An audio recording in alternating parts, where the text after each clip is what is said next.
We are back, joined now by the most decorated Olympian of all time, 23 gold medals, Michael Phelps with us now. By the way, if people get it wrong, like let's say I said 18 gold medals, would you correct me? Probably. Yes. Okay, that's good. I just wanted to make sure that was on the table. Does that ever get old, get introduced like that? Like, I don't think so. I mean, it's kind of nice to hear that. That's insane. I guess I always say that whenever somebody says that, they're like 23 Olympic gold medalists. I'm like, yeah, I earned the number. Yeah.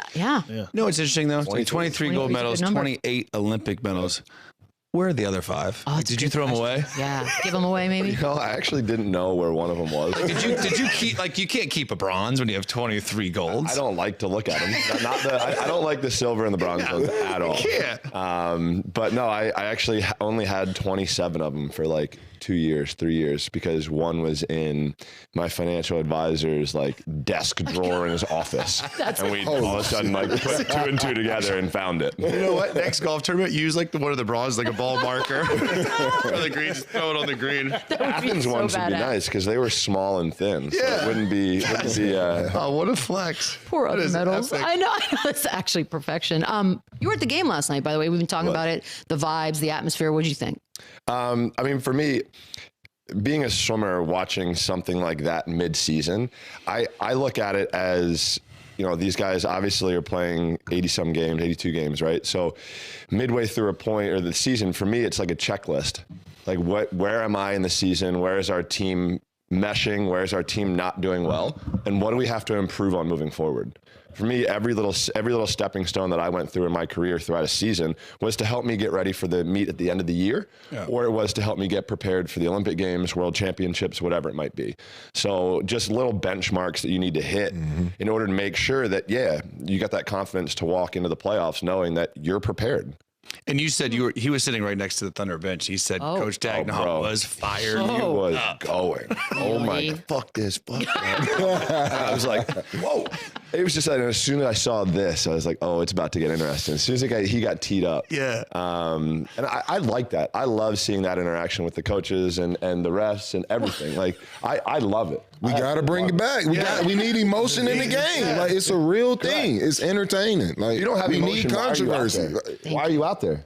But isn't that funny? But someone like Demarcus, he almost got criticized for having too much emotion when he was playing. Passion. So Like, like, if you're not showing emotion, then you have We no want to passion. see passion in the game. It shows that you have a love for the game. Right. When you're out there just going through the motions, there's no emotions. It's like we're robots. Like, I remember in it was around 2011 when they first put the league rule in where if you clapped or slapped the floor, it was a tech. That's so dumb. $2,500.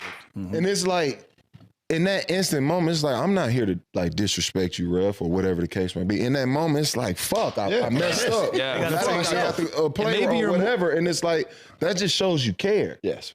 But the fact that you can sit there and punish a player or a competitor in that moment and turn that into a negative thing, Correct. you're ruining the foundation Agreed. of the game. I'm just a fan, and we love it. We love it. But Also gets the sometimes you're just fans in it. frustrated at yourself, and you're just Of course. and you get teed up for that.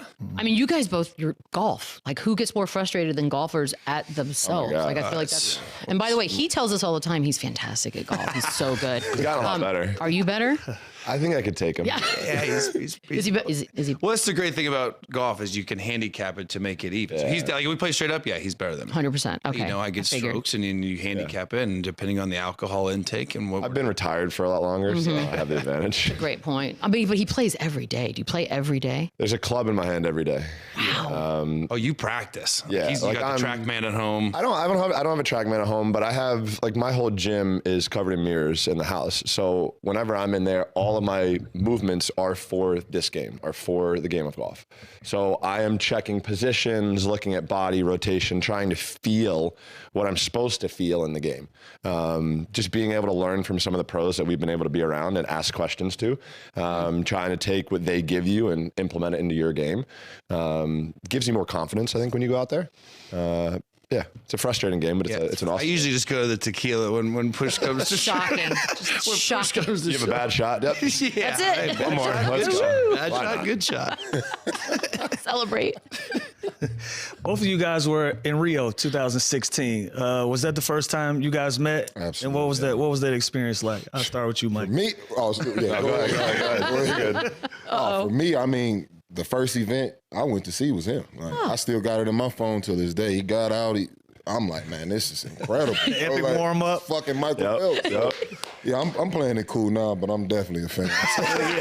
I walked past Michael the when other we walked day. in, it was like a little glow behind him. I'm like, shit, this Michael Phelps. Man. We walked past each other the other day. I was like, holy shit, that's Michael Phelps. By the way, have we all done that? I saw you eating yesterday, and I was like, in here, by the way. It's weird seeing him all done it. I mean, It's weird seeing him on land. I know, you're in the land. presence of greatness. You know what it is. We all did okay for ourselves, but this guy was like, oh Fucking shit. Michael Phelps. Michael Phelps. I'll always say is like a swimmer when we were at the Olympics and we looked up and saw the NBA guys, no matter what, we were like, we got to go. I'll never forget for like some of the relays, we're standing up there. Like I remember back in 2008 and it was a 400 free relay and Jason Lezak was like, guys, you know, Cobes, we got the fellas up there. We cannot lose this race tonight in front of them. And we ended up winning that race. That was like, that ended up becoming one of the most iconic freestyle relays of all time. We win by 8/100ths of a second, come back. It was crazy. But like in 16, for me, that venue, it was more intimate. It was people very intimate. People were kind of on Absolutely. top of it, and I loved that. And, you know, the energy of the Brazilian fans were insane. Yes. Oh, my God. The love they have for sports is just through the roof. And you could feel it. Like, I have my headset on. I don't really pay attention to a damn thing when I'm out there, but you can overhear every little small detail or word that they were saying. It was cool. I could have sworn we made eye contact. Oh my God. Like, dude, check your DMs. Check your DMs. man. Maybe I was tripping. Yeah. By the way, it's the funniest shit he did too. Like we play in these tournaments, right? There's a lot of people, there's fans sometimes. And on the first tee, the guy's a goddamn show pony. He gets up, he does the whole warm up before he tees off. Why not? It's Got just to. like, it's iconic. You got to get the people So going. good. Yeah, it's so good. Shoulders don't feel good anymore, but hey, it's all right. Michael, you live in Phoenix, Yeah. Suns' favorite team. You've been to a handful of games this year. Is this a year where would you like to see them make a move and go and get a Jimmy Butler, or do you like what they have there with the big three? I mean, that's what we were talking about outside before coming in. You know, like Book and KD are awesome, and you know, it's unfortunate that Beal's been hurt so much. You know, like he's basically been hurt this whole time he's been in Phoenix. He's a great shooter, right? We all know that, and great player. But you need a team, and you know, I don't know as much about basketball as y'all do, but you know, Butler, yeah, like y'all say, it's a two-way player, and he's like a kind of a bulldog out there, and he will fight. And I feel like that's what we kind of need. Yeah, I agree. I like it. You said you like it more than Seems easy. the Beal, They need right? some grit, man. They need some physicality with that team. I think I think Jimmy's the perfect guy for that. So I'm looking at your sneaks, man. You were a huge Michael Jordan fan. You remember the first time you met MJ and were you and all how we're in all? I was on a Golf Channel show in Chicago, 2012, and I'm sitting there talking about golf, and all of a sudden he just walks through the door. And I couldn't say anything. I didn't know what to say. Like, cat got my tongue. I had questions I wanted to ask. Like as a kid, I'm like, if I ever meet him, I'm gonna ask him all these questions. It's gonna go like this. And I got there, and I was just like, Oh no. Fully blacked out. I couldn't say anything. Smacked me in the back of my head the first time I met him. What? I had my back to the door. I didn't see him walk in, and he just walks up, smacks me in the back of the head. I looked up, and it was Michael Jordan. Like, You couldn't do shit. I wanted to check it at first, and then I looked up like, you got it. You got it, but you say he plays golf. How competitive does he get? I know he likes to gamble He's when he's silly. out there, but You've golfed super with him, right? competitive. Yeah, I've golfed with him a handful of times. I've never gambled with him. And I know that could get very intense. But no, I mean, he's just as competitive there as he was on the court. You know, like he practices as much as anybody does. And I'll say one of the craziest shots I think he ever had when I was playing with him, it was out of the fairway bunker at Shadow on 18. And he got up and down from like, I don't know, 200 yards out of the bunker and hit it to like 6 feet. Yeah. Like, yeah, right. Like, that's such a hard shot. Like, but I mean, to that, he loves the game and wants to try to perfect it. And it's one of the games that is probably impossible to perfect. But I think with the competitive nature as athletes have, that's the one sport that we can kind of try and go out and compete because every single day it's going to be different, whether it's the wind, whether it's how the course is set up, the pins, how we feel. Are we turning? Are we not turning? Are we lazy? Are we humping through the ball? Like all of these different things. So I don't know. Golf, I think, brings so many different walks of life together. You're supposed to be retired. I feel like you're still very intense. Very intense. I'm just competitive. I can't turn it off, even with my kids. I know we have less than a minute left, but I feel like have they convinced you to pick up golf yet, Lou? I know. I wish we had hours. I want to start somewhere. I don't want to embarrass myself, but I got to start somewhere. And you live in Vegas, Boogie. Is the Come on, best. Boogie. You're such a great golfer. Man, I'm with Lou, man.